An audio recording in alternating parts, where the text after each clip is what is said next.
Hi, welcome to the Richard Kabili YouTube channel, and for today's tutorial, I will be teaching you on how to enable and disable swipe left number and basic gestures voice control on iPhone X. But first, kindly subscribe to this channel and don't forget to hit the subscribe button and the bell to notify you for the new updates. And let's start.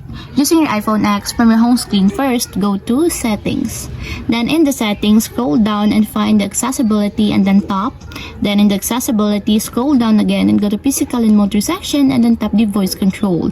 Then in this part, in the Voice Control, go to this section and then tap the Customize Commands.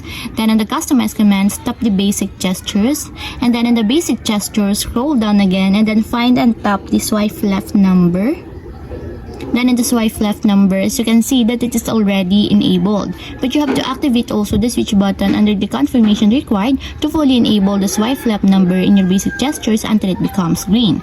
And if you want to disable, turn off, just tap again the switch button just like this.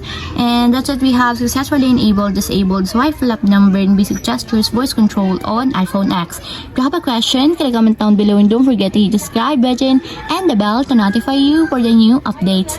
And thank you for watching!